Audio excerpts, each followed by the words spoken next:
notre série de formations en leadership virtuelle certifiante sur le leadership management, nous allons devoir aborder un grand nombre d'intitulés de thématiques et entrer à cette grande science du leadership. Et je peux vous assurer, vous ne serez pas déçus.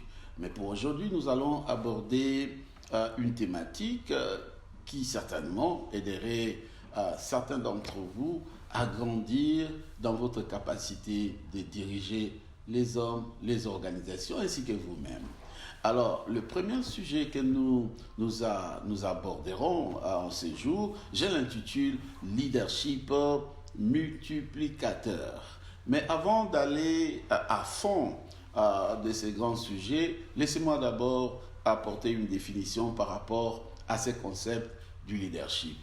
Leadership, pour certaines personnes, équivaut à l'art de diriger les autres, un meneur d'équipe, un homme qui se met à la tête des fils d'une équipe pour diriger et entraîner toute une masse, toute une série de hommes et de femmes pour une cause noble et une cause qui se veut bénissante.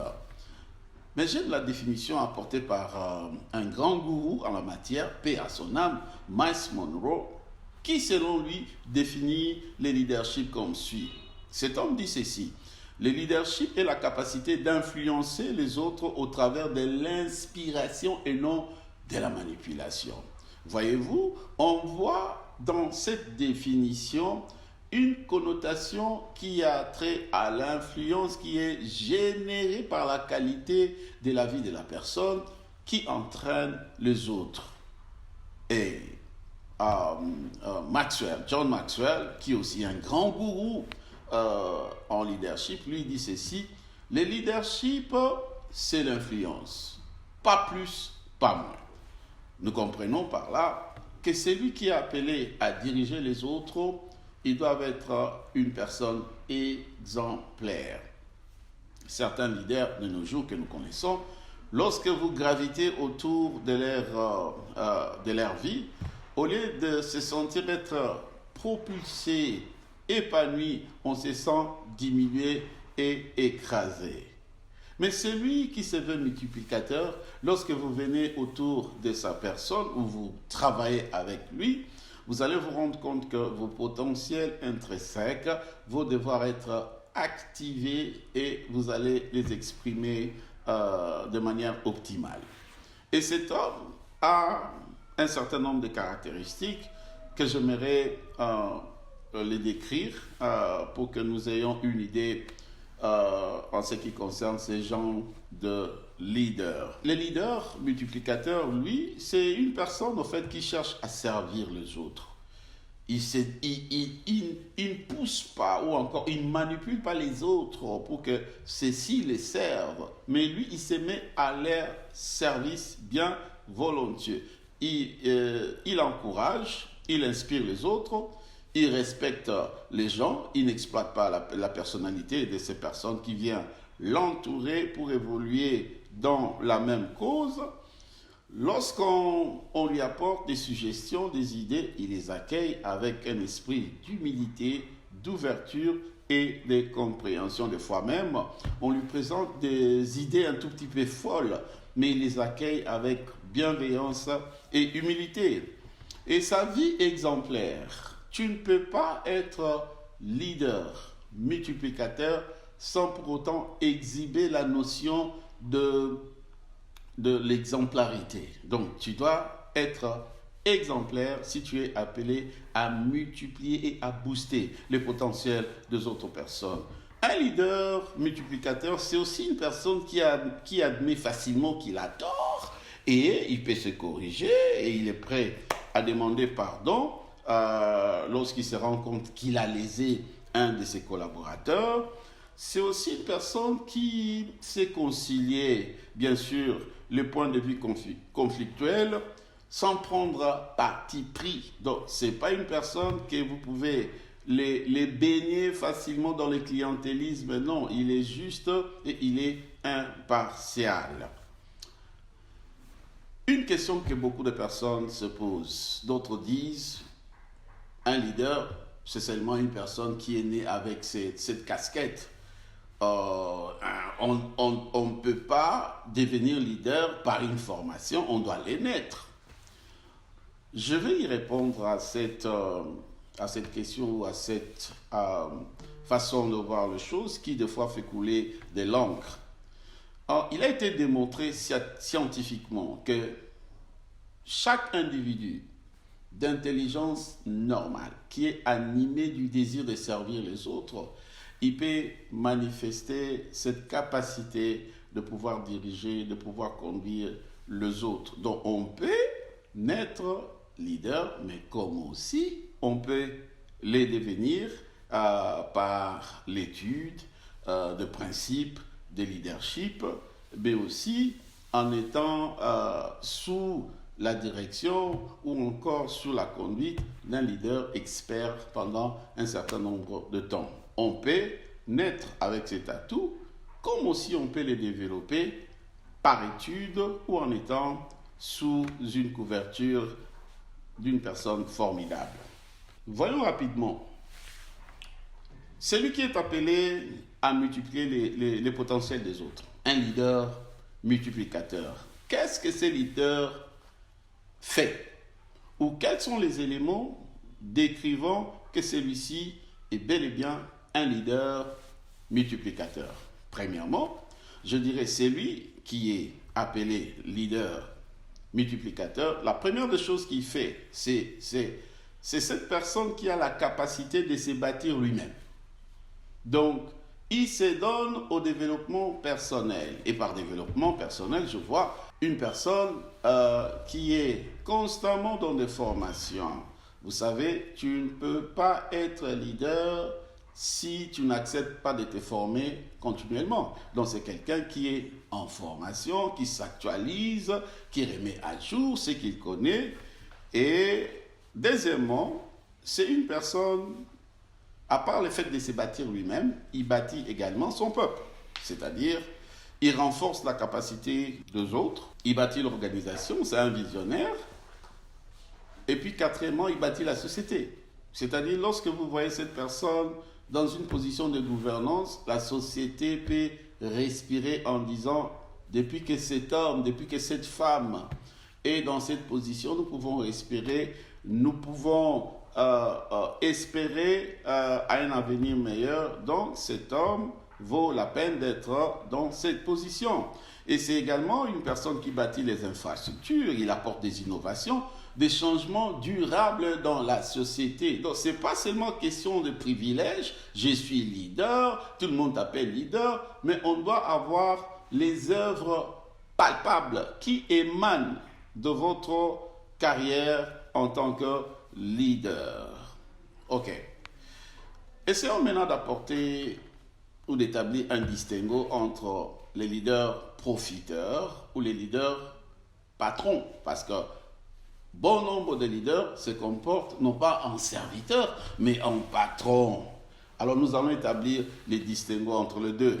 Les leaders profiteurs, qui est-il? C'est un leader qui dirige les autres avec bâton.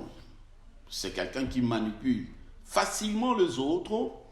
Il est orgueilleux, mais de l'autre côté, par contre, le multiplicateur, lui, il est humble. Il ne dirige pas les autres avec les bâtons, mais par sa vie qui inspire les autres à les suivre. L'autre, celui qu'on appelle profiteur, lui commande les autres, il se sert d'eux pour son autopromotion. Mais le leader multiplicateur, lui par contre, il sert les autres de manière altruiste. Il est là par amour. Il cherche à tout prix que les autres arrivent au bonheur. Le leader profiteur, il est agressif, il est toxique, il est impatient. Mais le leader multiplicateur, lui par contre, il est doux, il est patient et il cherche à tout prix que ce qui l'entoure arrive à son niveau. Je dirais même, ces personnes qui l'entourent, ils travaillent sur leur vie, il investit pour que ceux-ci arrivent à le dépasser ou à le surpasser. C'est une personne qui ne se sert pas lui-même. Donc avant tout, il sert d'abord les autres. Quelqu'un a dit, les bons leaders mangent toujours en dernier lieu. Donc il doit servir les autres, il doit s'oublier, et lorsqu'il se rend compte que tout le monde a été servi, c'est alors que lui-même aussi, il peut se servir. Alors la question que je peux vous poser aujourd'hui, vous qui aspirez à cet office, à cette position du leadership, je vous pose la question, quel type de leader êtes-vous en ce moment? Ou encore, vous vous retrouvez en tant que chef d'entreprise, pasteur, responsable d'un département. Alors la question qu'on vous pose, quel type de leader êtes-vous en ce moment? Êtes-vous un leader boss ou un leader serviteur?